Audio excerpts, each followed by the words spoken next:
আসসালামু আলাইকুম ওয়া রাহমাতুল্লাহ। সুপ্রিয় দিনী বন্ধুরা, দিন ও ধর্মের জ্ঞান এই ইসলামিক চ্যানেলটির পক্ষ থেকে জানাই আন্তরিক শুভেচ্ছা।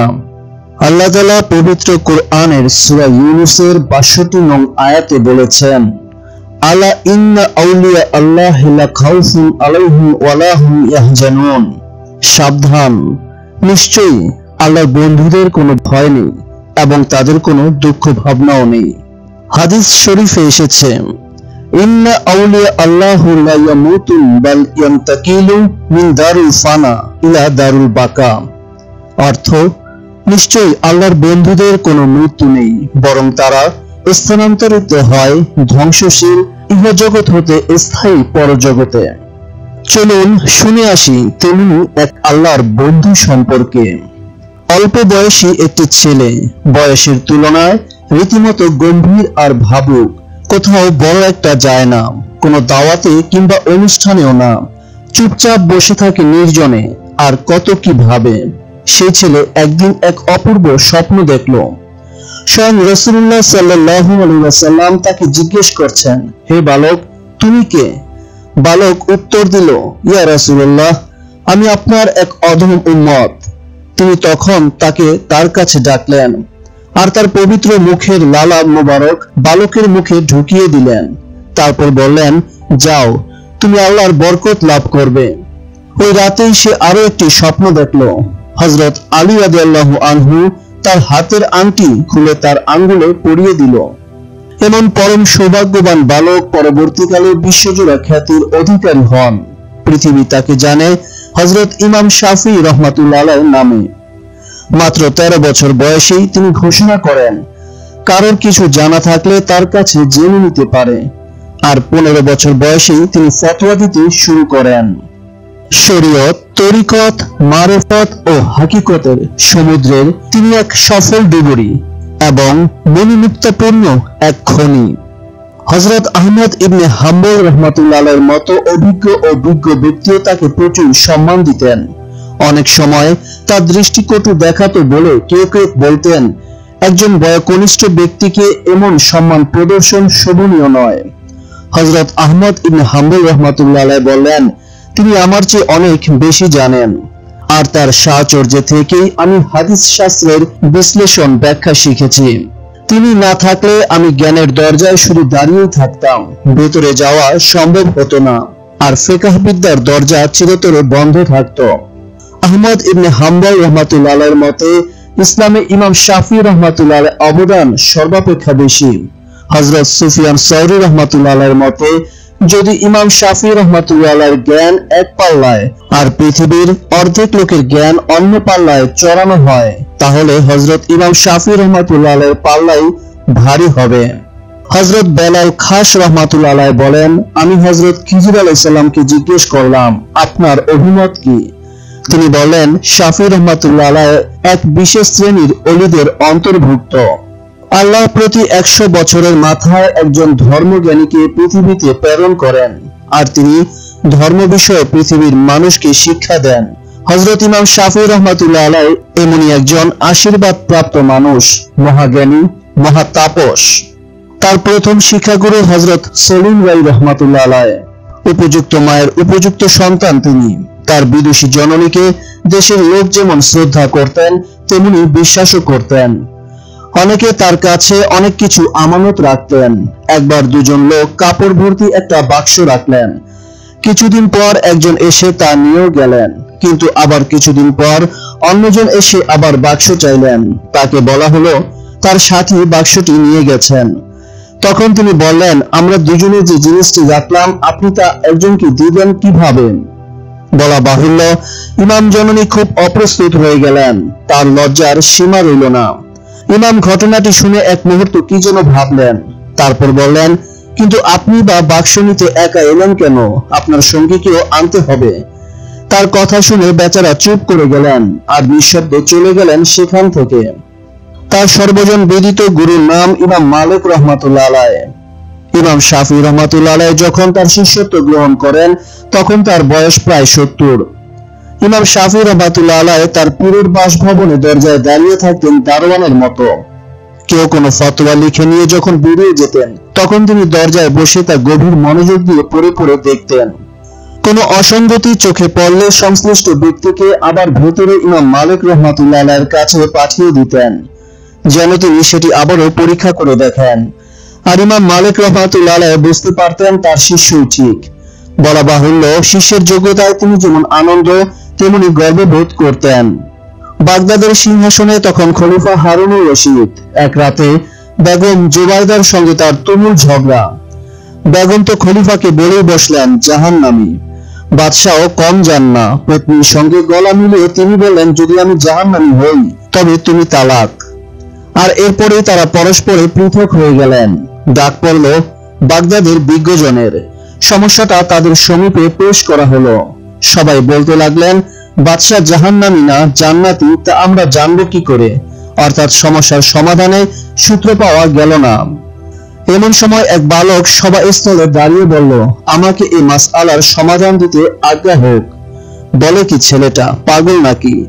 বিদজ্ঞ জনেরা যা পারলেন না সে তা পারবে বলে স্পর্ধা দেখায়, কিন্তু খলিফা তাকে অনুমতি দিলেন। বালক বলল, জাহাপনা, আপনার নিকট আমার প্রয়োজন না আমার নিকট আপনার প্রয়োজন? খলিফা বললেন, তোমার নিকটই আমার প্রয়োজন। তাহলে আসন থেকে নেমে আসুন।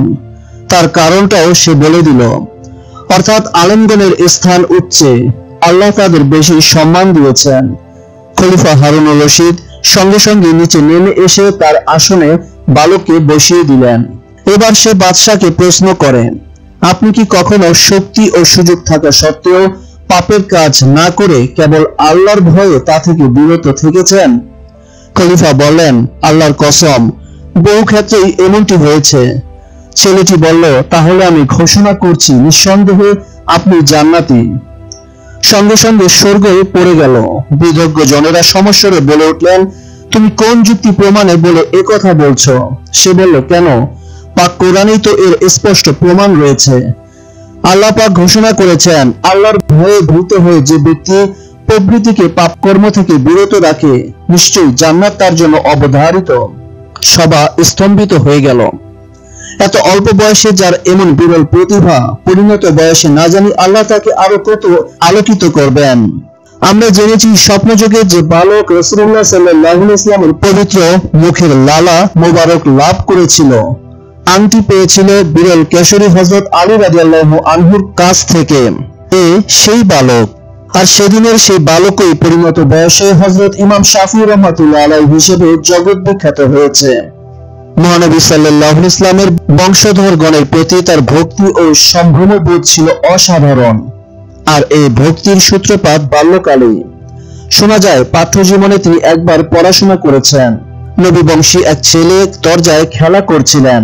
তিনি যতবারই তার সামনে এসেছেন ততবারই তিনি উঠে দাঁড়িয়েছেন। এর কারণ জিজ্ঞেস করলে তিনি বললেন, হুজুর সাল্লাল্লাহু আলাইহি ওয়াসাল্লামের বংশের লোক আমার সামনে আসবে আর আমি বসে থাকবো, এটা শোভনীয় নয়। ইমাম শাফিঈ রাহমাতুল্লাহ আলাইহির জীবনে কখনো হারাম রুজি খাননি। একবার এক সৈনিকের আতিথ্য গ্রহণ করে তিনি তার বাড়িতে খান। পরে এর প্রায়শ্চিত্ত স্বরূপ একটানা 40 রাত ভোর পর্যন্ত নামাজ আদায় করেন। অত বড় জ্ঞানী ও সাধক হওয়া সত্ত্বেও তিনি নিজেকে অতি ক্ষুদ্র মনে করতেন। একবার এক ধনী ব্যক্তি মক্কার সাধক দরবেশগণের উদ্দেশ্যে বেশ কিছু টাকা পাঠান। তিনি তা গ্রহণ করেননি এই বলে যে তিনি তেমন পুণ্যবান সাধক নন। রোমের খ্রিস্টান শাসক বাগদাদের খলিফা হারুনুর রশিদকে ফি বছর বার্ষিক কর পাঠাতেন। একবার তিনি কিছু তত্ত্বজ্ঞানী পাদ্রী পাঠিয়ে খলিফাকে বললেন, আমার পাদ্রীগণের সঙ্গে আপনার মুসলিম পণ্ডিতগণ যদি তর্ক যুদ্ধে অবতীর্ণ হয়ে তাদের হারিয়ে দিতে পারেন তাহলে আমি নিয়মিত কর দেব, আর তা যদি না পারেন তবে কর দেওয়া বন্ধ করা হবে। রোম থেকে 400 পাদ্রী এসেছিলেন। খলিফা এই আহ্বানে সাড়া দিয়ে দেশের বিখ্যাত পণ্ডিতগণকে সমবেত করে তর্কানুষ্ঠানের আয়োজন করলেন। তর্ক বসল দজলা নদীর তীরে। মুসলিম আলেমগণের নেতৃত্ব করার জন্য হযরত শাফিঈ রাহমাতুল্লাহ আলাইহিকে বলা হলো। তিনি তর্ক সভায় উপস্থিত হয়ে দজলা নদীর পানির উপর জায়নামাজ বিছিয়ে বসলেন আর ডাক দিলেন খ্রিস্টান পাদ্রীদের, আসুন আমরা এখানে বসে আলোচনা আরম্ভ করি। কিন্তু এই অলৌকিক কাণ্ড দেখে তারা আর তর্কযুদ্ধে প্রবৃত্ত হলেন না। শুধু তাই নয়, সবাই ইসলাম গ্রহণ করলেন। আর এই খবর যখন রোম সম্রাটের কাছে গিয়ে পৌঁছল তখন তিনি বললেন, ঈশ্বরকে ধন্যবাদ যে এদেশে তর্কের স্থান নির্ধারিত হয়নি, তাহলে হয়তো দেশের সব খ্রিস্টান মুসলমান হয়ে যেত। তিনি কিছুদিন মক্কা শরীফে অবস্থান করেন। তখন তার পার্থিব অনটন ছিল। রাত্রে বই পড়তেন চাঁদের আলোয়। একজন কেউ বললেন, কাবা ঘরের কাছে যে আলো জ্বলছে, আপনি সেই আলোতে পড়াশোনা করতে পারেন। তিনি বললেন, ওই আলো শুধু কাবার উদ্দেশ্যে জ্বালানো হয়েছে, সুতরাং তাতে অন্য কোনো কিছু করা ঠিক নয়। তার ধর্মনিষ্ঠার এ এক অসাধারণ উদাহরণ। হযরত শাফি রাহমাতুল্লাহ আলাইহির মর্যাদা হানির জন্য একদিন এক ব্যক্তি খলিফা হারুনুর রশিদকে বললেন, ইমাম শাফি রাহমাতুল্লাহ আলাইহি কোরআন মুখস্থ করেননি। কথাটা বিশ্বাস হলো না খলিফার। তবুও তা পরীক্ষা করার জন্য তিনি তাকে রমজান মাসে তারাবিহ নামাজের ইমাম নিযুক্ত করলেন। কেননা তারাবি নামাজের কোরআন শরীফ খতম করার রীতি বরাবর চলে আসছে। সেখানে প্রমাণিত হবে কোরআন তার মুখস্থ কিনা। ইমাম শাফি রাহমাতুল্লাহ আলাইহির অবশ্য একটু অসুবিধা হলো, কিন্তু তিনি সে বিষয়ে সজাগ ও তৎপর হলেন। প্রতিদিনের দিনের বেলায় এক পারা মুখস্থ করতেন আর রাতে তারাবির নামাজে তা আবৃত্তি করতেন। এভাবে এক রমজান মাসে পুরো কোরআন শরীফ খতম হয়ে গেল। আল্লাহ তার মর্যাদা ও সম্মান অক্ষুণ্ণ রাখলেন। একবার তিনি ইমাম আহমদ ইবনে হাম্বল রাহমাতুল্লাহ আলাইহিকে জিজ্ঞেস করলেন, কেউ যদি স্বেচ্ছায় নামাজ বাদ দিয়ে কাফের হয়ে যায়, তবে পুনরায় মুসলমান হতে হলে তার কি করতে হবে? ইমাম আহমদ ইবনে হাম্বল রাহমাতুল্লাহ আলাইহি বললেন, আবার নামাজ পড়লেই সে মুসলমান হয়ে যাবে।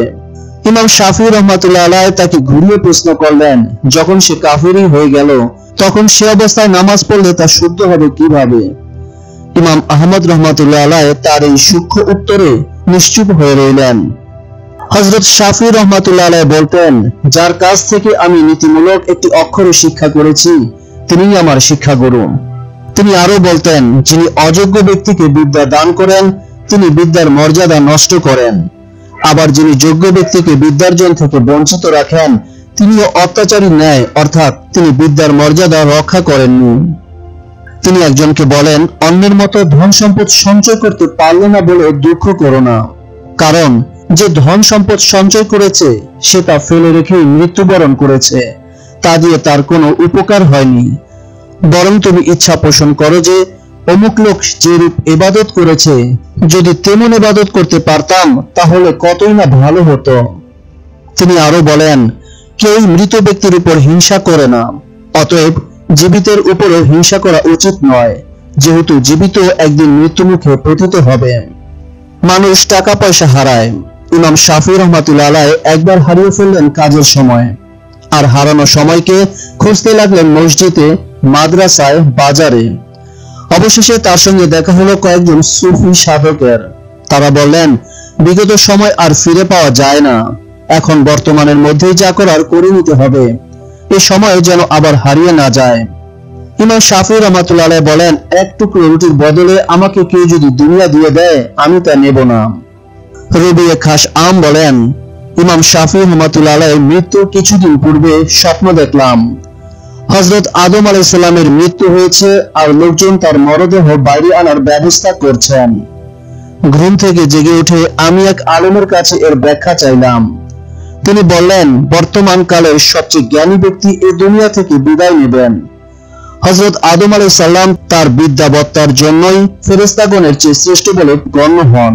এই যুগে সেদিক দিয়ে ইমাম শাফি রাহমাতুল্লাহ আলাইহি যে শ্রেষ্ঠ ছিলেন, তা ওই স্বপ্নের মাধ্যমেই প্রতীয়মান হয়। মৃত্যুর আগে তিনি বলে যান, অমুক লোক তাকে স্নান করিয়ে দেবেন, কাফন পরিয়ে দেবেন। যার কথা বলা হয় তিনি তখন মিশরে ছিলেন। তিনি যখন দেশে ফিরলেন তখন ইমাম শাফি রাহমাতুল্লাহ আলাইহি আর ইহলোকে নেই। ইমাম সাহেবের ইচ্ছার কথা তাকে বলা হলো। তিনি তার ওসিয়তনামা দেখতে চাইলেন, তা দেখানো হলো। তাতে হযরত ইমাম শাফি রাহমাতুল্লাহ আলাইহির ৭০,০০০ টাকার ঋণের কথাও লেখা ছিল। ওই ব্যক্তি তার ঋণ পরিশোধ করে দিলেন আর বললেন, আমার দ্বারা গোসলের অর্থ হলো এই ঋণ পরিশোধ করিয়ে দেওয়া। ইমাম শাফি রাহমাতুল্লাহ আলাইহি মাত্র ৫৪ বছর বয়সে ২০৪ হিজরিতে জান্নাতবাসী হন। ইন্না লিল্লাহি ওয়া ইন্না ইলাইহি রাজিউন। ওলিয়া আউলিয়ারা আল্লাহর বন্ধু, তাদেরকে অসম্মান করা, অশ্রদ্ধা করা এবং তাদের সম্পর্কে খারাপ ধারণা রাখা ঈমানকে নষ্ট করে দেয়।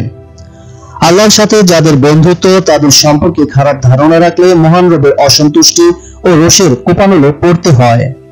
তাই অলিয়া উলিয়াদের প্রতি মহব্বত, শ্রদ্ধা, আদর, ভক্তি সহকারে সম্মান জানানো উচিত।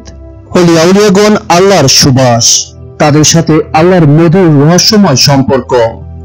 অলিয়া উলিয়াদের সম্পর্কে খারাপ ধারণা রাখা, খারাপ কথা বলা, তাদেরকে অবিশ্বাস করা কিংবা তাদেরকে ছোট করা আল্লাহর সাথে যুদ্ধ ঘোষণা করার শামিল। অলিয়া উলিয়াদের সাথে সুসম্পর্ক রাখা, মহব্বত রাখা দুনিয়া ও আখিরাতে উভয়ের জন্য কল্যাণকর। আল্লাহ আমাদের সঠিক বুঝ দান করুন, আমিন। যারা দিন ও ধর্মকে ভালোবাসেন, ইসলামের কথা শুনতে চান, আল্লাহর বন্ধুদের কথা জানতে চান, দিন ও ধর্মের কথা শুনতে চান, তারা এই ইসলামিক চ্যানেলটির পাশে থেকে সাবস্ক্রাইব করে রাখুন। আল্লাহ হাফেজ।